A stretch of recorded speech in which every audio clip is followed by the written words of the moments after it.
নানা ষড়যন্ত্রের মধ্যেই এগিয়ে যাচ্ছে বাংলাদেশ। এ নিয়ে ভারতের কপালে ভাঁজ। চলুন এ বিষয়ে বিস্তারিত জেনে নিই। আসসালামু আলাইকুম। বাংলাদেশের সাথে ভারতের সম্পর্কে বেশ সময় ধরে ভাটা পড়েছে। দেশে গণহত্যা চালিয়ে পালিয়ে যাওয়া ফ্যাসিস্ট হাসিনাকে আশ্রয় দিয়ে ভারত যে ভুল করেছে তার খেসারত দিতে হচ্ছে পদে পদে। এ নিয়েই চিন্তিত ভারতের নরেন্দ্র মোদী। তার কাছে বাংলাদেশের চেয়ে বেশি গুরুত্বপূর্ণ হাসিনা, যা আর বলার অপেক্ষা রাখে না। কিন্তু এবার তার জন্য বিপাকে নরেন্দ্র মোদী। একে একে সকল প্রতিবেশী রাষ্ট্র মুখ ফিরিয়ে নিচ্ছেন ভারত থেকে। এদিকে বাংলাদেশের বিরুদ্ধে বিভিন্নভাবে ষড়যন্ত্র করেও কোনো লাভের মুখ দেখছে না ভারত। ফলাফল স্বরূপ তার থেকে সাহায্যের হাত ফিরিয়ে নিচ্ছেন সবাই। রাশিয়া বা যুক্তরাষ্ট্র কেউই আর ভারতের কোনো কথায় কান দিবে না, এমন সিদ্ধান্ত এইসব দেশগুলোর।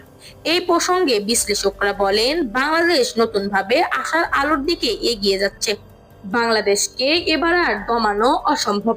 এ বিষয়ে আপনার কি মতামত? কমেন্ট বক্সে জানিয়ে যাবেন এবং আমাদের পাশে থাকবেন। ধন্যবাদ সবাইকে।